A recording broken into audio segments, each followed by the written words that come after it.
قرآن کے تعلق سے یاد رکھیے بہت ساری بار یہ بات دیکھی گئی ہے کہ لوگ قرآن کے تعلق سے اس کے فضائل کے تعلق سے بہت ساری باتیں کہتے ہیں، لیکن بہت ساری مرتبہ وہ باتیں قرآن کے فضائل، فوائد، فائدوں، بینیفٹس کے تعلق سے بولتے ہیں جو سنت سے ثابت ہی نہیں۔ مطلب قرآن کے اگر فضائل، اس کے فائدے اٹھانا ہے، یا تو قرآن بتائے کہ اس کے کیسے فائدے اٹھائے جائیں گے، یا تو سنت نبوی میں مطلب نبی اکرم صلی اللہ علیہ وسلم حدیث میں بیان کریں کہ قرآن کے یہ فضائل ہیں۔ لیکن آج ہم دیکھتے ہیں ہمارے پاس قرآن کے تعلق سے اتنی لا علمی ہے، اس پر ایمان لانے کے بعد جو اس کے حقوق ہیں کہ اس کو پڑھا جائے، اس کو سمجھا جائے، اس پہ عمل کیا جائے، اس کو دوسروں تک پہنچایا جائے، یہ تمام چیزوں سے ہماری زندگی اللہ رحم کرے خالی نظر آتی ہے۔ مطلب ایمان لانے کی جہاں تک بات ہے، بلیف کی جہاں تک بات ہے، تو ہم دعویٰ کرتے ہیں قرآن پہ ہم ایمان لائیں، لیکن باقی حقوق ترک کر دیتے ہیں۔ اسی طرح قرآن کے فضائل بھی ہے، ظاہر سی بات ہے، یہ کتاب بہت سارے فائدے اپنے ساتھ لاتی ہے۔ اس کی تلاوت کے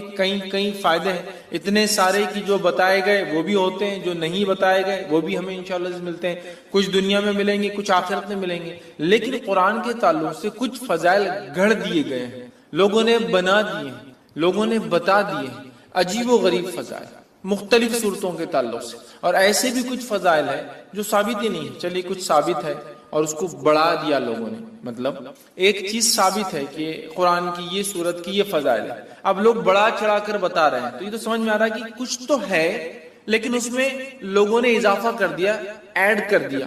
حالت یہ ہے کہ کچھ بھی نہیں ہے جہاں، وہاں بھی اتنے ایڈیشنز کہ عجیب و غریب باتیں کہ یہ صورت کو اتنی بار پڑھ لے تو یہ فائدہ، وہ صورت کو اتنی بار وہ کر لے تو اس کا یہ فائدہ، یہ کام اتنی بار کر لے، یا یہ صورت یہ آیت کو پڑھ لے تو فلاں فائدہ، جو کہ ثابت نہیں ہے۔ دیکھیے قرآن یقیناً مومنوں کے لیے شفا ہے، جیسے کہ اللہ رب العزت نے خود قرآن میں بیان کیا، وَنُنَزِّلُ مِنَ الْقُرْآنِ مَا هُوَ شِفَاءٌ وَرَحْمَةٌ لِّلْمُؤْمِنِينَ، کہ ہم نے قرآن کو نازل کیا جس کے اندر شفا اور رحمت ہے مومنوں کے لیے۔ تو قرآن نے تو خود واضح کر دیا اس میں شفا بھی ہے اور رحمت بھی، لیکن وہ شفا کیسے حاصل کرے اور رحمت کیسے ملے، یہ میں اور آپ تو نہیں طے کر سکتے نا۔ یہ تو جس نے نازل کیا، جس کا کلام ہے اللہ، وہ بتائے، یا جس پر نازل ہوا محمد رسول اللہ صلی اللہ علیہ وسلم، وہ بتائے۔ لیکن ہمارے پاس اتنے فضائل مختلف صورتوں کے ہم نے خود ایجاد کر لیے۔ اچھا، یہ عجیب و غریب بات ہے، جس کے فضائل ثابت ہے وہ غائب ہے، جس کے ثابت نہیں ہے وہ ایسے دھڑلے سے چالو، اسی کو انتہا نہیں۔ اب کوئی یہ سوال کر سکتا ہے، بھائی قرآن تو ہے نا، قرآنی آیت تو ہے نا، قرآن کی سورے ہے نا، تو کیا ہوا پڑھ لیے تو، کیا ہوا گنتی طے کر لیے تو، کیا ہوا فکس تعداد بنا لیے تو، کیا ہوا ایک دن فکس کر لیے تو۔ میرے بھائی، ایک دوا جب ڈاکٹر لکھتا ہے تو وہی بتاتا ہے کہ اس کا استعمال کیسے کیا جائے، میں دوا ہی تو ہے نا، ہے طریقہ بھی بتا جائے۔ تو قرآن ہے، یقیناً شفا ہے، رحمت ہے، برکت ہے، مغفرت ہے، دنیا اور آخرتی کامیابی ہے، لیکن یہ کامیابی کے لیے، یہ شفا، یہ رحمت، یہ برکت، یہ مغفرت کے لیے مجھے اور آپ کو اس کتاب کو ویسے ہی فالو کرنا پڑے گا جیسے بتایا گیا۔ خاص طور سے فضائل کے معاملے میں مسلمان بڑے کمزور نظر آتے ہیں۔ معنی یہ، فضائل کے معاملے میں عمل سب سے زیادہ ہوتا ہے، کمزور کس معنی میں کہ گھڑ لیے گئے ہیں، خود ایجاد کر لیے ہیں، سیلف جو ہم نے بنا لیے ہے کہ بھائی یہ فائدہ ہے قرآن کا، فضائل مطلب فائدہ۔ تو اب یہ تو یا تو قرآن بتائے میرا یہ فائدہ، یہ تو حدیث۔ تو بہت ساری قرآنی صورتوں کو ہم لوگوں نے خود بنا لیا ہے کہ اس کے یہ فضائل ہیں، اس کے یہ فوائد ہیں، اس کے یہ بینیفٹس ہیں، اس کے یہ ثمرات ہیں۔ یاد رکھیے کسی بھی چیز کے فضائل کے لیے یہ ضروری ہے کہ وہ ہمارے دین اور شریعت کا حصہ ہو، ہمیں بتائے گئے ہو۔ قرآن بھی اگر ہے اور اگر کسی مخصوص تعداد میں آپ اس صورتوں کو پڑھتے ہیں تو یہ بھی ضروری ہے کہ وہ ہمیں بتایا گیا ہو کہ ان صورتوں کو ایسی مخصوص تعداد میں پڑھنا چاہیے۔ تو آج میں انشاءاللہ عزیز قرآن کی چند صورتوں، بعض صورتوں کو میں نے اس لیے کہا کہ ہر صورت کے فضائل بیان کرنا ممکن بھی نہیں، میں کم و بیش وہ فضائل بیان کروں گا جو حدیث میں واضح آتے ہیں، کلیئر کہا گیا، صورتوں کے نام لے کر کہے گئے، جیسا کہ سارے قرآن کے فضائل ہیں، مطلب قرآن مجید کے پڑھنے کے فضائل، تو وہ تو کچھ بھی بڑھیا فضائل ہے۔ لیکن جہاں ہم بولتے ہیں مخصوص صورتوں کے تعلق سے، تو آج میں آپ کے سامنے قرآن مجید کے بعض صورتوں کے انشاءاللہ فضائل رکھوں گا، اور انشاءاللہ العزیز اللہ تعالیٰ نے موقع دیا تو میں قرآن مجید کی بعض صورتوں کے نہیں، بعض آیتوں کے اور بعض الفاظ کے فائدے بھی اور فضائل بھی انشاءاللہ کبھی آئندہ وقت رکھوں گا۔ تو آج صورتوں کے، چیپٹرز کے، سوروں کے فضائل دیکھیں گے، پھر کبھی موقع رہا تو اس کی خاص آیتوں کے اور خاص الفاظ کے جو حدیث میں آتے ہیں وہ فضائل بھی کبھی ہم دیکھیں، ٹھیک ہے؟ تو بعض صورتوں کے، کیونکہ ہر کسی کی فضیلت آتی بھی نہیں۔ اچھا، کچھ فضائل آتے ہیں لیکن وہ ضعیف ہے، موضوع ہے، مطلب ایسی حدیثیں ہیں جو نبی اکرم صلی اللہ علیہ وسلم سے ثابت نہیں، یا تو ان میں کوئی کمزوری ہے، ویکنس ہے، یا تو موضوع ہے، من گڑت ہے، لوگوں نے خود بنا کے ڈال دیے کہ اللہ کے رسول صلی اللہ علیہ وسلم نے یہ فرمایا۔ تو ظاہر سی بات ہے ہم ضعیف اور موضوع روایتوں کے یہاں نہیں لے سکتے، تو لہٰذا میں وہ باتیں آپ کے سامنے رکھوں گا جو صحیح اور حسن درجے کی روایتوں سے ثابت ہیں، تاکہ ہمیں قرآن مجید کی بعض صورتوں کی فضائل اگر پتہ چلے تو ہم ان صورتوں کو پڑھ کر تلاوت کر کے انشاءاللہ ان سے بینیفٹس اٹھا سکتے ہیں۔ میں بہت سرسری طور سے کچھ صورتیں ایسی جن کی بہت لمبے لمبے فضائل، جیسے کہ سورۃ الفاتحہ، بہت لمبے لمبے، سورۃ الملک، اسی طرح سورہ اخلاص، سورہ فلق، سورہ ناس، بہت طویل ان کے بینیفٹس آتے ہیں، فضائل آتے ہیں، لیکن یقیناً اتنا وقت نہیں ہے کہ میں تمام کے لوں۔ یقیناً صورتوں کی تفسیر میں نے سورہ فاتحہ کی تفسیر رکھی تو اس کے سارے فضائل ماشاءاللہ اس میں رکھے۔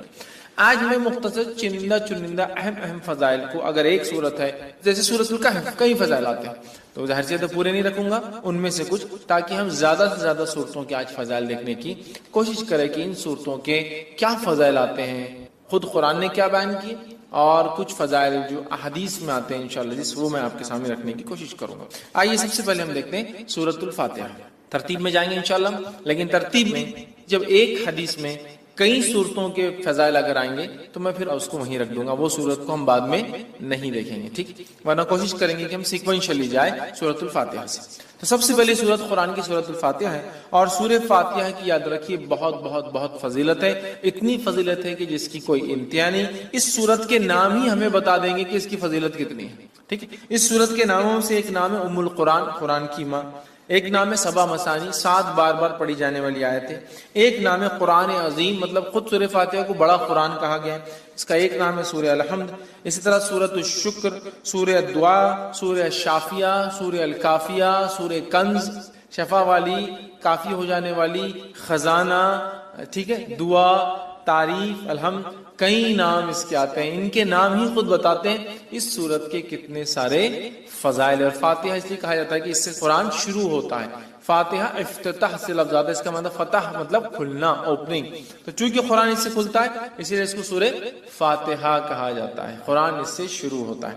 آئیے اس کی فضائل میں سے ایک فضیلت جو آتی ہے وہ یہ ہے، جامع ترمذی کی روایت ہے جو حضرت ابی بن کعب رضی اللہ عنہ فرماتے اور کہتے ہیں رسول اللہ صلی اللہ علیہ وسلم فرمایا کہ اس ذات کی قسم جس کے ہاتھ میں میری جان ہے، سورۃ الفاتحہ جیسی سورت نہ تو توریت میں نازل کی گئی، نہ تو انجیل میں نازل کی گئی، نہ زبور میں نازل کی گئی۔ یہ 7 آیتیں ہیں جو بار بار پڑھی جاتی ہے، یہی قرآن عظیم ہے اور جو مجھے دیا گیا ہے۔ تو یہاں دیکھیے سورۃ الفاتحہ کی فضیلت میں جو آپ بیان کریں، ایک ایسی سورت ہے جو اس سے پہلے نہ توریت میں نازل ہوئی، نہ زبور میں نازل ہوئی، نہ انجیل میں نازل ہوئی، ٹھیک ہے، اور یہی سبا مثانی ہے، مطلب قرآن نے کہا نا وَلَقَدْ آتَيْنَاكَ سَبْعًا مِّنَ الْمَثَانِي وَالْقُرْآنِ الْعَظِيمِ، اے نبی ہم نے آپ کو 7 بار بار پڑھی جانے والی آیتیں، سبعًا مِّنَ الْمَثَانِي وَالْقُرْآنِ الْعَظِيمِ، اور ایک بڑا قرآن دیا۔ جب پوچھا گیا یہ 7 بار بار پڑھی جانے والی آیتیں اور قرآن عظیم کیا ہے تو کہا سورہ فاتحہ۔ سورہ فاتحہ قرآن کہا گیا، قرآن عظیم بڑا قرآن کہا گیا، اسے کتنے فضائل، تو کہا نہ اس سے پہلے یہ توریت میں نازل ہوئی، نہ زبور میں، نہ انجیل میں، کتنی بڑی فضیلت ہے، اور امت محمدیہ کو ہی صرف یہ سورت دی گئی ہے، اس سے پہلے نہیں دی گئی تھی۔ کتنے فضائل ہیں سورت کے، اس سے میں سمجھتا ہوں ہم اندازہ لگا سکتے ہیں۔ اسی طرح جو ہے تمام جسمانی جو ہے عوارض کے لیے سورہ فاتحہ پڑھ کر دم کرنا شفا کا باعث ہے، تمام جسمانی کوئی تکلیف انسان کو ہو سورۃ الفاتحہ کو پڑھ کر دم کیا جا سکتا ہے۔ اس کے تعلق سے بخاری کی روایت ہے، ابو سعید خدری رضی اللہ عنہ فرماتے ہیں اور کہتے ہیں کہ ہم لوگ جو ہے سفر میں تھے اور ایک جگہ جو ہے پڑاؤ ڈالا تو ایک لڑکی آئی اور کہنے لگی اس قبیلے کے سردار کو بچھو نے جو ہے کاٹ لیا، کیا آپ میں سے کوئی ہے جو اس کو جھاڑ پھونک کرے گا، بچھو کے زہر کو اتارے گا؟ پڑھنے سے، رقیہ کرنے سے، کسی چیز کو دم کرنے سے بچھو کا زہر کیسے اترتا ہے؟ کوئی آدمی سوچ سکتا نا، اور حدیث میں آتا ہے کہ بچھو کا زہر سورہ فاتحہ سے اتارا گیا. ٹھیک ہے، بہرحال میں حدیث رکھتا ہوں پھر اس کی تفصیلات سمجھاتا ہوں. تو کوئی ہے جو اس کا علاج کر دے، کوئی دم پھونک کرنے والا ہے. ایک آدمی جو ہے اس کے ساتھ جو ہے چل دیا، مطلب صحابہ میں سے ایک آدمی ان کے ساتھ جو چل دیا، حالانکہ اس نے کبھی نہیں اس کے بارے میں سنا تھا کہ یہ دم کرتا ہے. ٹھیک ہے، جب دم کرنے والا پلٹ کر واپس آیا تو اس سے پوچھا گیا کہ تم دم کرنا جانتے بھی ہو؟ دم سمجھتے ہو؟ پڑھ کر ایسا پھونکنا کہ تھوڑا تھوک اڑے، دم. تو کیا تم جانتے بھی ہو دم کیا ہوتا ہے؟ تم نے کر کے آیا یا یہی کہہ دیا کہ مجھے دم آتا ہے ویسے چلے گئے اٹھ کر؟ ٹھیک ہے، اس نے کہا نہیں، میں نے تو بس سورہ فاتحہ پڑھی اور پھونک مار دی. ٹھیک، سورہ فاتحہ پڑھی اور پھونک مار دی اور اس کو شفا ہو گئی. اب آپ کوئی سوچ سکتا آدمی کہ بچھو نے کاٹا، زہر ہے، اور آپ پھونکنے کی بات کر رہے ہیں. ٹھیک، تو آج جدید سائنس اس طرف بڑھ چکی ہے کہ لیکوڈز کے اندر خود کی سمجھنے کی صلاحیتیں ہوتی ہیں. معلوم، پانی کے تعلق سے ایک اسٹڈی آئی ہے کہ پانی پہ جب کچھ کلمات پڑھے جاتے ہیں تو پانی اپنے مالیکولز کو ریسٹرکچر کرتا ہے. معلوم، مطلب اس کو جب کچھ پڑھا جاتا ہے، جیسے ایک آدمی بسم اللہ کہہ کر پڑھے گا تو پانی اپنے آپ کو ریسٹرکچر کرے گا. معلوم، وہ آپ کے انسٹرکشنز کو سمجھ سکتا ہے. اب یہ الگ بات ہے کہ ابھی یہ اب ایک سائنٹیفک، ابھی اس کے لیے فیکٹ ایک لمبا وقت ہے، بٹ ابھی ہم کو پتا چل رہا ہے جو سائنس آج کی بتا سکتی ہے. لکوڈز جو ہوتے ہیں ان میں اپنی انڈرسٹینڈنگ ہوتی ہے اور وہ ریسٹرکچر کر سکتے، ری ڈیزائن کر سکتے اپنے آپ کو، سامنے والا کیا پڑھ رہا ہے. اگر اسی بات کو ہم ذہن میں رکھیں، جو آج ایک ابتدا ہے اس فیلڈ کی، ہو سکتا ہے آگے بہت ساری باتیں ہمارے سامنے آئے، یہ ابتدا ہے. تو ہمیں پتا چلتا ہے زہر بھی قسم کا لکوڈ ہے جو اندر جا رہا ہے. جب اللہ کا کلام پڑھ کے انسٹرکشنز مل رہے ہیں تو وہ ایکٹ کرتا ہے، اس میں ریئیکٹ کرتا ہے، ریسٹرکچر کر سکتا ہے اپنے آپ. جو زہر ہے وہ شفا میں بھی تبدیل ہو سکتا ہے. واللہ عالم، یہ تو ابھی ابتدا ہے.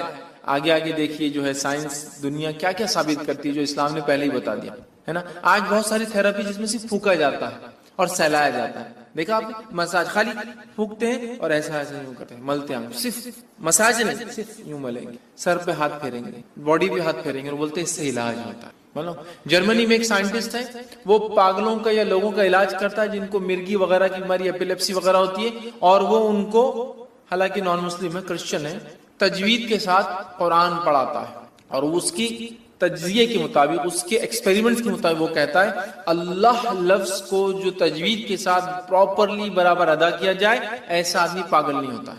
وہ مسلمان نہیں ہے لیکن اس کی تھراپی کہتی ہے کہ یہ لفظ کو صحیح بولنے سے مینٹلی آدمی اچھا رہتا ہے. سبحان اللہ. ٹھیک ہے، تو بہرحال تو زہر کا اتارا ہے، اس لیے میں نے کہا کہ جسمانی بیماریوں کا اس کے اندر علاج ہے. اسی طرح سورۃ الفاتحہ کی فضیلت یہ ہے، جادو، جن، مرگی یا کسی پر سایہ یا کسی چیز کا اثر ہو، بیماری اگر کسی انسان کو ہو اور صبح اور شام جو ہے 3 مرتبہ سورہ فاتحہ پڑھ کر دم کی جائے تو اس کو شفا مل جاتی ہے. جادو، کوئی اثر، آصف جس کو کہتے ہیں، ٹھیک ہے، مرگی، ایپیلیپسی، اس جیسی کوئی بھی بیماری ہو انسان کو، اگر سورۃ الفاتحہ صبح اور شام 3 مرتبہ پڑھ کے دم کی جائے تو اس کو فائدہ ہوتا ہے.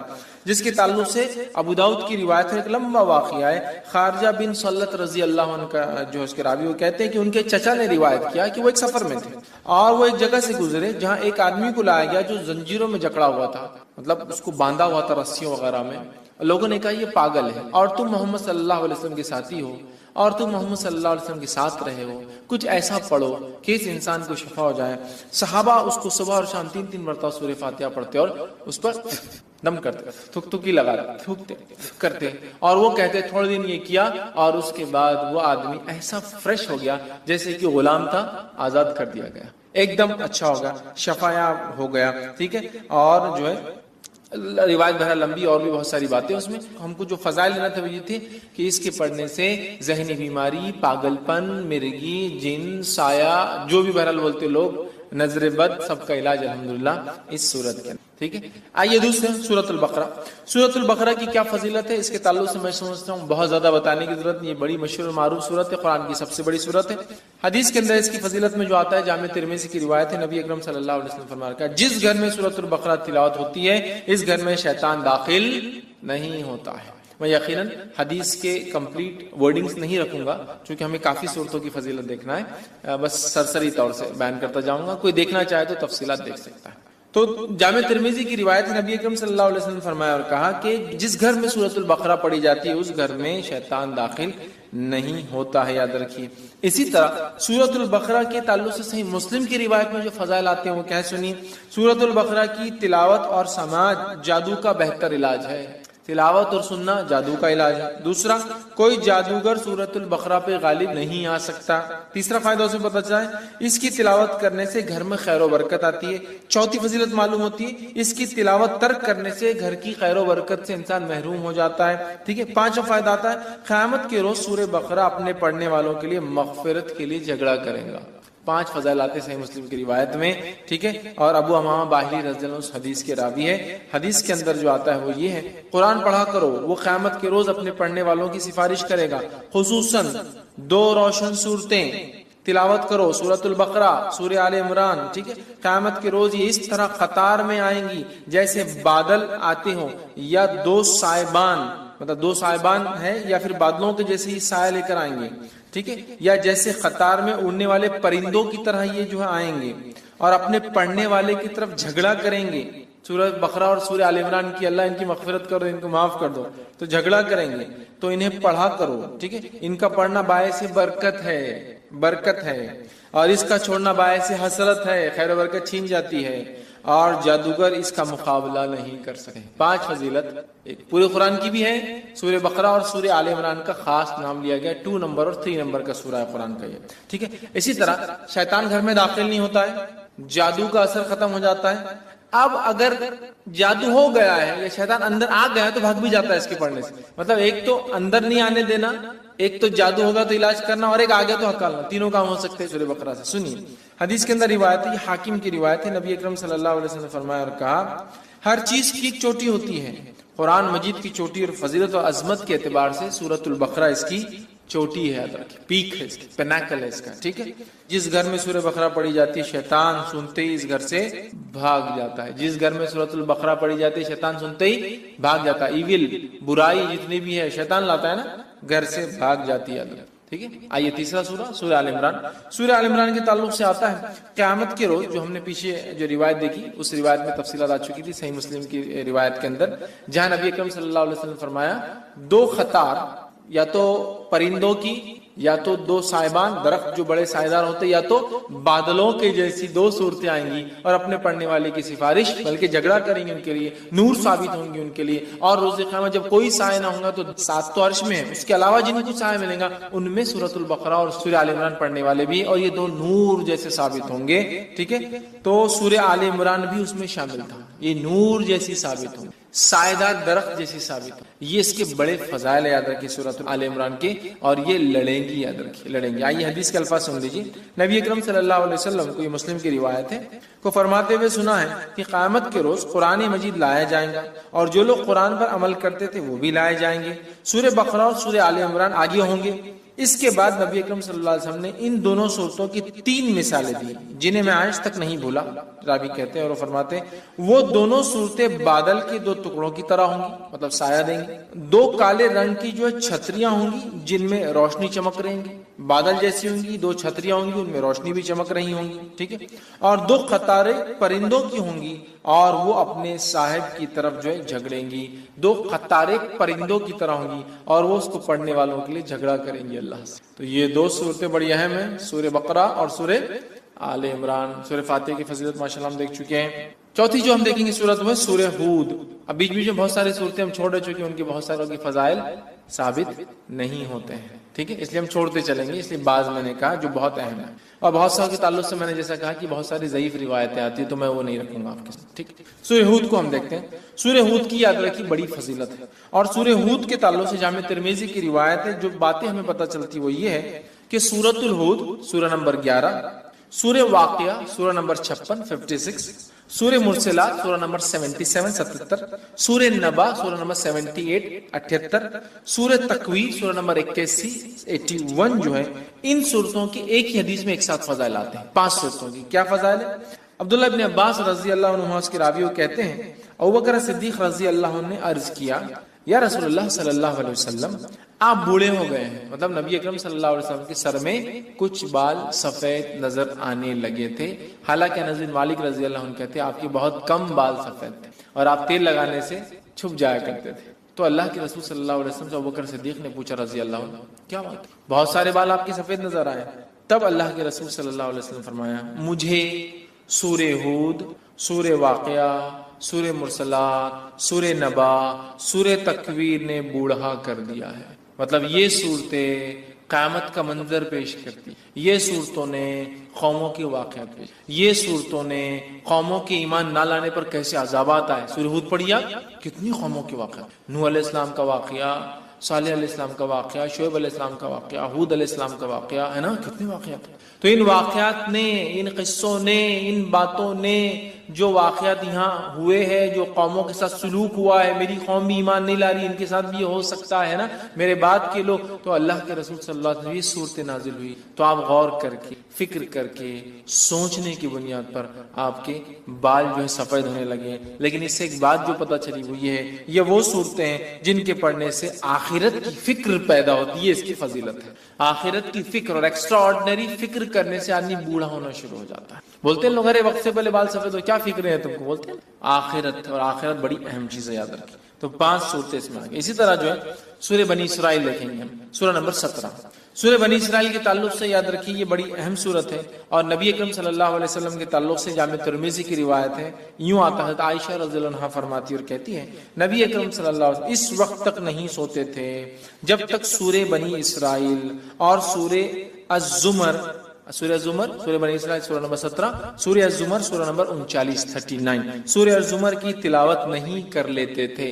نبی اکرم صلی اللہ علیہ وسلم نہیں سوتے جب تک کہ 2 صورتوں کی تلاوت نہ کرتے، سورہ بنی اسرائیل، ٹھیک ہے، یا سورہ اسراء سورہ نمبر 17، اور دوسرا آپ فرماتی اور کہتی ہے سورہ الزمر، سورہ زمر سورہ نمبر 39 نمبر کا اندر. یہ 2 کی جب تک تلاوت نہ کرتے جب تک آپ سوتے نہیں تھے، یاد رکھیں. ٹھیک، تو اس سے پتہ چلا نبی اکرم صلی اللہ علیہ وسلم جس سورت کی تلاوت کر کے سو رہے ہیں یقیناً وہ سورت بڑی اہمیت کی، بڑی بڑی بڑی اہمیت کی حامل ہے. ٹھیک ہے، تو یہ 2 صورتوں کے تعلق سے آتا ہے کہ آپ سونے سے پہلے اس کو تلاوت کیا کرتے تھے. آئیے آگے بڑھتے ہیں. سورہ نمبر 18 سورہ کہف دیکھتے ہیں. سورہ کہف بڑی مشہور اور معروف سورت ہے. صرف اگر اتنا کہہ دوں کہ نبی اکرم صلی اللہ علیہ وسلم نے تاکید کی کہ جمعہ کو پڑھا کرو ایوری فرائیڈے، تو میں سمجھتا ہوں اتنا ہی ہمارے لیے کافی. بٹ اس کے کئی فضائل آتے ہیں الحمدللہ. سورہ نمبر 18 سورہ کہف کی جو فضیلت آتی ہے وہ یہ ہے، جو شخص اس کی ابتدائی 10 آیتوں کو حفظ کر لیں گا اور تلاوت کریں گا دجال کے فتنے سے محفوظ رہیں گا، دجال کے فتنے سے محفوظ رہیں گا. اور سورۃ الکہف کی ابتدا میں نوجوانوں کا واقعہ آتا ہے جو اپنے وقت کے بادشاہ کی فتنے سے محفوظ رہے، جس نے اپنے آپ کو معبود، رب، گاڈ ڈکلیئر کرے. پورا واقعہ نا اصحاب کہف، دا پیپل آف دا کیو، غار والے لوگ ہیں نا، پورا واقعہ اسی سے لفظ سورت کا نام بھی کہف آتا ہے. سورہ نمبر 18 جو اس کی 10 آیتوں کا حفظ کر لیں گا اور اس کی تلاوت کریں گا فتنہ دجال سے بچ جائیں گا. اور آپ کو پتا ہے فتنہ دجال کیا ہے؟ فتنہ دجال وہ فتنہ ہے جس کے تعلق سے حدیث میں آتا ہے کہ آدم علیہ الصلوۃ والسلام اور نوح علیہ الصلوۃ والسلام نے اپنی قوم کو اس سے ڈرایا، حالانکہ ان کے زمانے میں آنے والا نہیں تھا، آخری نبی کے آئے تک نہیں آنے والا تھا، ہے نا، اور آخری نبی کے دور میں بھی نہیں آنے والا تھا، ان کے امتیوں میں آنے والا تھا. اور وہ بھی ہر امتی پہ نہیں آنے والا تھا، جو زمانے کے آخری وقت میں رہیں گے، جو ایمان کے اعتبار سے بڑے کمزور ہوں گے، تو ان میں جو مضبوط ہوں گے وہ بچ جائیں گے. ٹیسٹ ہوگا ایک طرح سے، امتحان. تو فتنہ دجال کا فتنہ وہ فتنہ ہے کہ آدم علیہ السلام، نوح علیہ السلام نے، اور حدیث میں آتا ہر نبی نے اپنی قوم کو اس سے ڈرایا. اور جب اللہ کے رسول صلی اللہ علیہ وسلم نے علامت قیامت بیان کی نا، حدیث میں آتا، راوی کہتے ہیں فجر کی نماز کے بعد نبی اکرم صلی اللہ علیہ وسلم نے کہا کہ میں تم سے نہ کہتا تھا دجال کے بارے میں، تمیمہ داری جو کرسچن تھے، عیسائی تھے، وہ آج میرے پاس پہنچے 1 مہینے کے سفر کے بعد، اور انہوں نے مجھ سے ایک واقعہ بیان کیا، چونکہ وہ ایمان بھی لائے ہیں اس چیز کو دیکھنے کے بعد، اسلام قبول کر لیا ہے، اور انہوں نے دجال سے ملاقات کی ہے. میں نہ کہتا تھا تم سے. اور اس کے بعد نبی اکرم صلی اللہ علیہ وسلم سناتے گئے. راوی کہتے ظہر کا وقت آ گیا، ہم نے ظہر کی نماز پڑھی، پھر علامت قیامت اب بتاتے گئے. عصر کا وقت آ گیا، ہم نے عصر کی نماز پڑھی، پھر علامت قیامت بتاتے گئے. اور صحابہ کہتے ہیں جب پوری علامتیں آپ نے ہم کو دن بھر میں بتا دی تو ہم اتنے خوف زدہ ہو گئے کہ کسی جھاڑی کے پاس سے جاتے ڈر لگنا شروع، کسی جھاڑ کے پاس سے ڈر لگتا تھا کہ دجال نکل کے آنا جائے. اللہ اتنا ڈرا، دجال اتنی خطرناک. اور اس سے سیفٹی کے لیے صرف 10 آیتیں یاد کرنا ہے، 10 جملے، 10 سینٹنسز یاد کر لو، محفوظ. اب آپ بولیں گے 10 جملوں سے کیسا محفوظ ہو سکتا ہے انسان؟ ہو سکتا 10 جملے کے معنی اور مفاہیم. ابھی تو میں کہہ رہا ہوں نا قیامت تک قرآن اپنے عجیب و غریب معجزے دکھاتا رہے گا. قرآن دیکھیے ہر نبی کو اللہ نے قوم کے پاس بھیجا, قوم ایمان بغیر معجزے کے نہیں لائی, میراکل کے, تو اللہ تعالیٰ نے اب چونکہ نبی نہیں بھیجیں گا تو ایک ایسا معجزہ میراکل قرآن بھیج دیا جو ہر دور میں اپنے آپ کو معجزہ ثابت کر کے رہے گا, ہر ایج میں ثابت کرے گا. نبی اکرم صلی اللہ علیہ وسلم کے زمانے میں عربی اور لغت کا ایج تھا, شاعری کا ایج تھا, قرآن نے ثابت کیا. اس کے بعد کے زمانوں میں فلسفوں کو لوگوں نے آگے کیا, قرآن نے ثابت کیا. آج سائنس اور ٹیکنالوجی قرآن ثابت کرتا ہے, کل کوئی اور دور ہوگا قرآن وہاں بھی اپنے آپ کو. تو اس کی 10 آیتیں سورۃ الکہف کی صحیح مسلم کی روایت ہے. ابو درداء رضی اللہ عنہ فرماتے ہوئے کہتے ہیں رسول اکرم صلی اللہ علیہ وسلم فرمایا جس نے سورہ کہف کی پہلی 10 آیتیں یاد کر لی وہ فتنہ دجال سے محفوظ کر لیا گیا. یاد کرو, سمجھو اس کو, اس کے معنی مفہوم پہ غور کرو, فتنہ دجال سے انشاءاللہ ہم بچ جائیں گے. ٹھیک ہے. اسی طرح جو ہے سورہ کہف کی آخری 10 آیت تلاوت کرنے والا فتنہ دجال سے محفوظ رہے گا. پہلی 10 آیتیں یاد کرنے والا, آخری 10 آیتیں تلاوت کرنے والا محفوظ رہے گا. یاد بھی کر لے, یاد کرنا ہے تو مسئلہ نہیں. اور کچھ علماء لکھتے ہیں ہو سکتا ہے دونوں سے فائدہ, واللہ عالم. چونکہ طبرانی کی روایت میں الفاظ اس طرح سے, ابو سعید خدری رضی اللہ عنہ کہتے ہیں رسول اللہ صلی اللہ علیہ وسلم نے فرمایا جس نے سورۃ الکہف کو اس طرح پڑھی جس طرح نازل ہوئی تو وہ اس کے لیے قیامت کے روز نور ہوں گی. مکہ سے لے کر جس جگہ وہ رہتا وہاں تک کے لیے نور, انڈیا سے وہاں پڑھے تو وہاں تک اتنا بڑا نور رہے گا, جس جگہ سے مکہ تک اتنا بڑا نور اس کے لیے ثابت ہوگا. اور جس نے سورہ کہف کی آخری 10 آیتیں پڑھی فتنہ دجال سے اس سے کوئی نقصان نہیں پہنچے گا. تو 10 آیتیں یاد کر لی تو بھی بچ گیا, آخری 10 آیتیں پڑھ لی تو بھی بچ گیا. ٹھیک ہے. اور میں بھی ہو سکتا دونوں بھی اس کا معنی ہو کہ پہلی بھی پڑھ لے 10 بعد کی بھی پڑھ لے, انشاءاللہ انسان محفوظ. اسی طرح جمعہ کی روز سورہ کہف کی تلاوت کرنے والے کے لیے 2 جمعوں کے درمیان ایک روشن نور ہوتا ہے. 2 جمعے کے درمیان روشن نور ہوتا ہے. یہ حاکم اور بیہقی کی روایت ہے. اسی طرح جو ہے سورہ کہف کے بعد سورہ فتح, سورہ فتح یہ قرآن کی 48 نمبر کی سورت 48. ٹھیک ہے. سورہ فتح کے تعلق سے جو ہے آپ صلی اللہ علیہ وسلم فرمایا اور کہا کہ دنیا وما فیہا کی ہر نعمت سے زیادہ یہ سورت مجھے محبوب, دنیا اور اس میں جو کچھ ہے اس سے زیادہ مجھے یہ سورت محبوب ہے, پسندیدہ ہے, میں اس کو چاہتا ہوں. کیوں؟ بخاری کی روایت ہے, ہم جانتے ہیں سورہ فتح نازل ہوئی تھی اس کی ابتدا جب حدیبیہ 6 ہجری کا واقعہ ہے. عمرے کے لیے صحابہ اور اللہ کے رسول صلی اللہ علیہ وسلم گئے, مشرکین نے آنے نہیں دیا. ایک ٹریٹی سائن ہوئی, ایک پیکٹ سائن ہوا, صلح سائن ہوئی, دستخط ہوئی جس کو صلح حدیبیہ کہتے ہیں. اور صحابہ پریشان تھے, دل میں تھوڑے سے ملال کر رہے تھے کہ ہم جنگ لڑتے ان سے, ہم کو آنے نہیں دیتے. اللہ کے رسول صلی اللہ علیہ وسلم لیکن امن کو پسند کیا جنگ کے مقابلے میں. تو اللہ رب العزت نے جب یہ ہو گیا تو اللہ نے فرمایا انا فتحنا لک فتحا مبینا, اے نبی ہم نے آپ کو کامیابی دی, کھلی کامیابی. صحابہ وہ خوش ہو گئے کہ ہم کو تو دنیاوی لگ رہا تھا, ہم تو معاہدہ کر کے پیچھے رہ گئے. قرآن کہہ رہا ہے فتح مبین ہے. تو آپ سے فرما رہے اس سے زیادہ مجھے کوئی صورت پسند نہیں. اس کے تعلق سے ایک طویل لمبا واقعہ ہے. عمر ابن خطاب رضی اللہ عنہ نے اللہ کے رسول صلی اللہ علیہ وسلم ایک مسئلہ پوچھا, بخاری کی روایت. یہ مسئلہ کب پوچھا؟ جب آپ نبی اکرم صلی اللہ علیہ وسلم تھوڑی سی پہلے بحث کر چکے تھے. واقعہ معلوم ہے نا, حضرت عمر رضی اللہ عنہ آئے, اللہ کے رسول صلی اللہ علیہ وسلم کہا کہ اللہ کے رسول صلی اللہ علیہ وسلم کے ہم حق پر نہیں ہیں. آپ نے کہا تو ہم لڑتے کیوں نہیں, کیوں صلح ہو رہی ہے؟ آپ سے خاموش. پھر گئے ابوبکر صدیق رضی اللہ عنہ کے پاس, کا مسئلہ کیا ہے؟ ہم حق پر نہیں ہے تو کہا ہے, پھر لڑتے کیوں نہیں؟ ابوبکر صدیق خاموش رہے, کہ اللہ کے رسول خاموشی اختیار کی نا, مل گیا نا جواب. اب شاید اس کے بعد یہ سوال کرے, روایت میں تفصیلات نہیں آتی, میں سمجھ رہا ہوں اس کی ترتیب سے. حضرت عمر نے مسئلے کا سوال پوچھا, آپ نے جواب دیا, پھر پوچھا, آپ نے جواب دیا, پھر پوچھا, 3 بار پوچھا, آپ خاموش. اب حضرت عمر رضی اللہ عنہ آگے نکل گئے قافلے میں اور دل میں سوچ رہے ہیں کیوں میں نے 3 بار سوال کر. اگر اللہ کے رسول صلی اللہ علیہ وسلم ناراض ہو گئے ہوں تو اللہ کو قرآن کی آیت ہی اتار دیں گا.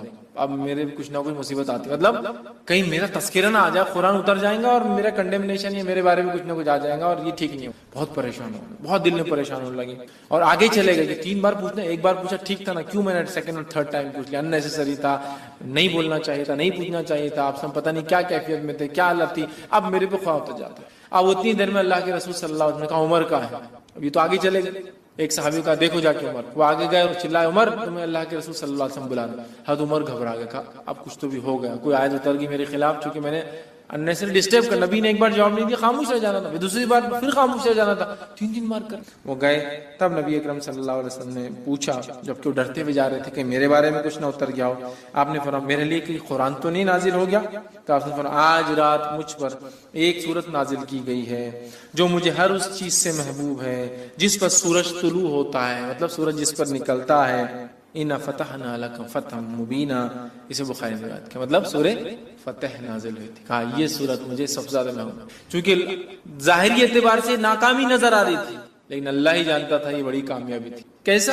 صلح حدیبیہ کے بعد اسلام جو ہے پورے عالم میں پھیلنا شروع کیا، اور آنے والے 3 سے 4 سالوں میں کئی ممالک مسلمان ہو گئے، اسلام ہو گئے، کیونکہ اب امن سائن ہو گیا، اب خطوط جانے لگے اور مبلغین جانے لگے، اور بہت سارے لوگ سمجھ گئے کہ قریش نے معاہدہ کرا مطلب جھک گئے، ہے نا. قریش کہتے ہیں سب سے بڑی مچھلی کو سمندر کی، جس کو کسی دوسرے پانی کے جانور سے خطرہ نہیں ہوتا، اور یہ جب چاہے کسی کو بھی نگل سکتی ہے، سو کہتے قریش.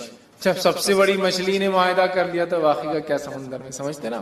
قریش کا معاہدہ آٹومیٹک سگنل تھا کہ اب محمد صلی اللہ علیہ وسلم ان کے ساتھی کوئی معمولی لوگ نہیں رہے. ایک زمانے میں جن کو مسئلہ اور کچلا اور قتل کیا گیا، اب یہ وہ لوگ ہیں جن کی عزت اور اکرام کرنا ہماری مجبوری ہے. حدیبیہ سائن یونیٹڈ بہرحال، تو آپ نے کہا مجھے پسند ہے. اسی طرح سورہ ملک، سورہ نمبر 67 سورہ ملک کی بھی یاد رکھیے، بڑی جو ہے فضیلت جو ہے آتی ہے، اور اس کے فضائل میں یاد رکھیے آتا ہے جو نبی اکرم صلی اللہ علیہ وسلم کے تعلق سے آتا ہے کہ آپ نے فرمایا، جامع ترمذی کی روایت، حدیث کے الفاظ جابر رضی اللہ عنہ فرماتے اور کہتے ہیں کہ اللہ کے رسول صلی اللہ علیہ وسلم اس وقت تک نہ سوتے جب تک سورہ علم تنزیل مطلب سورہ سجدہ کو علم تنزیل بھی بولتے ہیں، اس کی ابتدا جو ہے، ٹھیک، علم تنزیل سورہ سجدہ سورہ نمبر 32، اور تبارک الذی بیدہ الملک سورہ نمبر 66، سورہ ملک سورہ تبارک الذی نہ پڑھتے جب تک نہ سوتے. سورہ سجدہ سورہ نمبر 32 اور سورہ ملک سورہ نمبر 67. اب کوئی آدمی سوچ سکتا سورہ بنی اسرائیل اور سورہ زمر ایک جگہ آ رہا ہے، بہت بڑی بڑی صورتیں ہیں،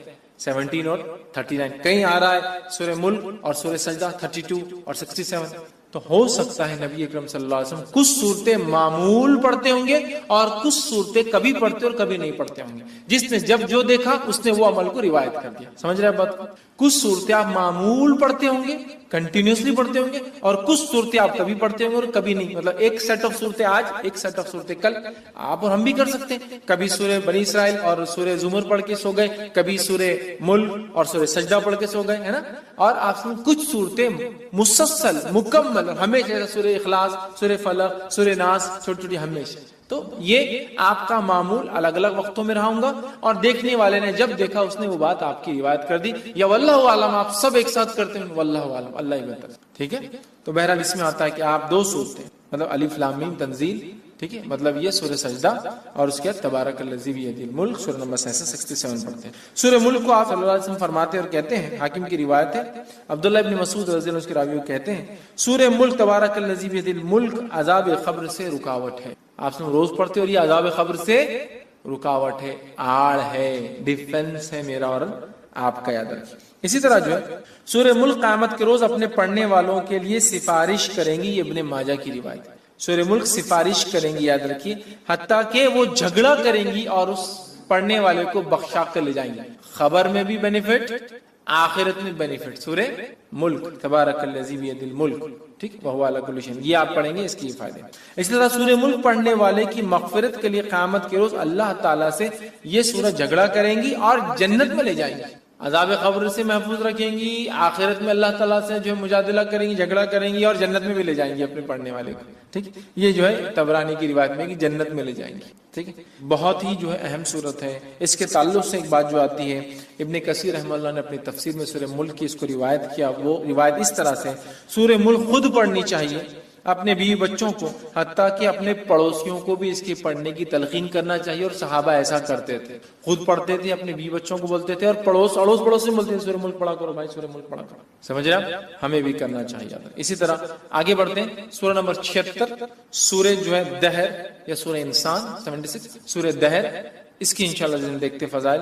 روایت صحیح مسلم کی ہے، رسول اکرم صلی اللہ علیہ وسلم جمعہ کے روز فجر کی نماز میں سورہ سجدہ اور سورہ دہر کی تلاوت کرتے ہیں. سورہ دہر سورہ نمبر 76 اور سورہ سجدہ سورہ نمبر 32 کی آپ صلی اللہ علیہ وسلم فجر کی نماز میں تلاوت کرتے تھے.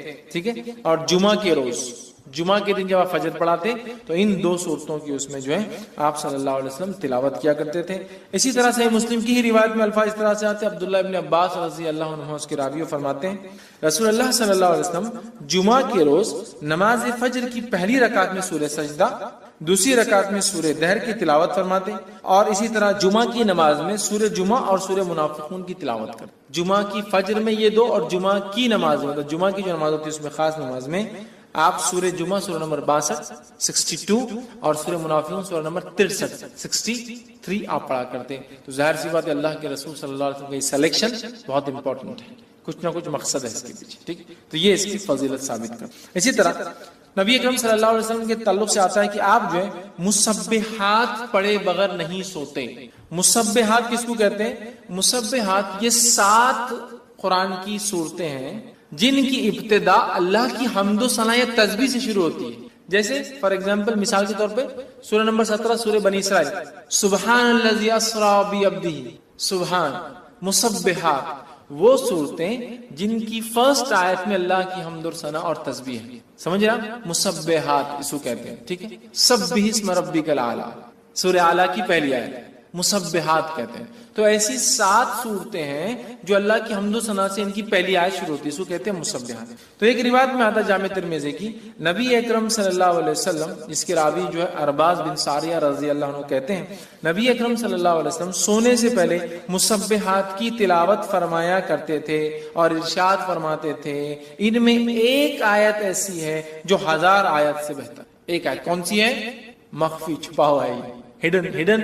یہ قرآن کے چھپے ہوئے خزانوں میں سے خزانہ ہے. جیسا حروف مقطعات ہے نا، چھپے ہوئے خزانے قرآن کی، چھپی ہوئی چیز ہے، ویسا ہے. ایک ہے کوئی جو 1000 کے برابر ہے. مسبحات میں کون کون سے آتا ہے؟ وہ صورتیں جن کی ابتدا اللہ کی حمد و ثنا سے شروع ہوتی ہے، ایسی 7 ہیں. اور اللہ کی حمد و ثنا پہ ختم ہونے والی صورتیں بھی 7 ہیں. اسٹارٹنگ والی 7 ہیں اور اینڈنگ والی بھی 7 ہے. اسی طرح اللہ کی حمد و ثنا کرنے والی سوروں کی شروعات 7 ہے.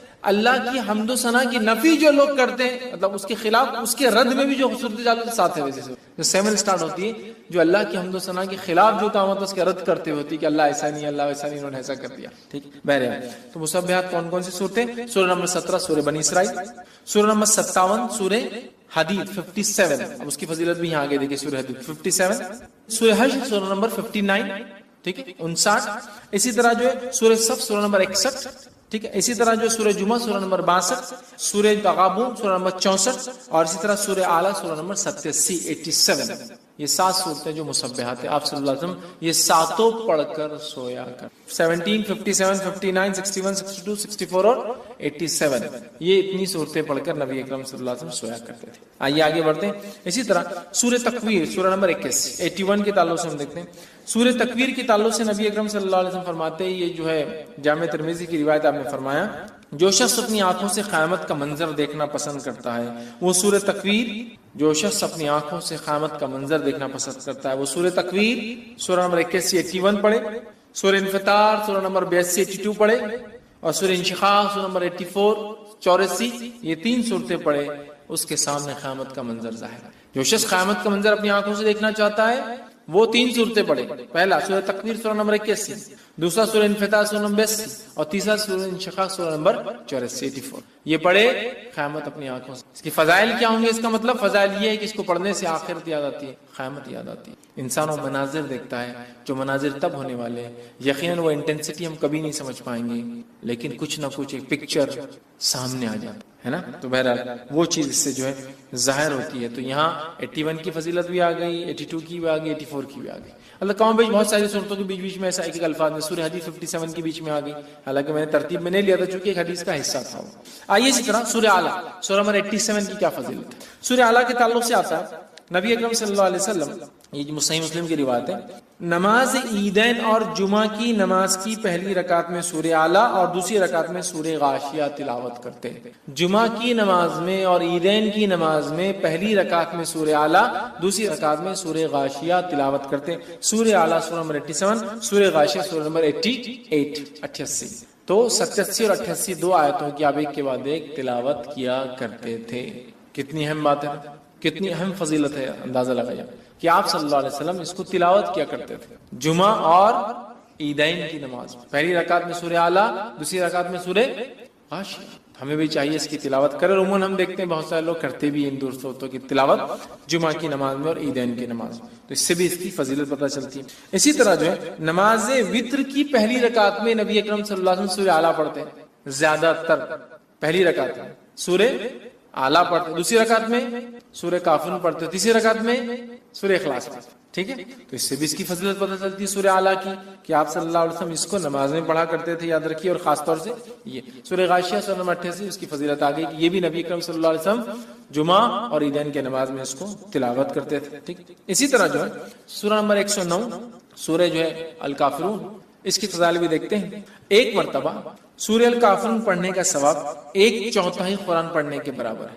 جیسا سورہ اخلاص کو ایک مرتبہ پڑھنے کا ثواب 1/3 قرآن پڑھنے کے برابر ہے، سورہ کافرون کے پڑھنے کا ثواب 1/4 مطلب پاؤ قرآن پڑھنے کے برابر ہے. کیوں؟ اس لیے کہ سورہ کافرون میں کفر کا رد ہے، کفر کا رد ہے نا. مطلب ہم جن چیزوں کی عبادت اللہ کے علاوہ دنیا میں ہوتی ہے سب کا انکار کرتے ہیں اور کہتے ہیں قل یا اہل الکافرون لا اعبد ما، میں اس چیز کی عبادت نہیں کرتا ہوں جس کی عبادت کرتا ہوں. سمجھ؟ تو ہم کیا کر رہے ہیں؟ ڈینائل کر رہے ہیں، انکار کر رہے ہیں ان تمام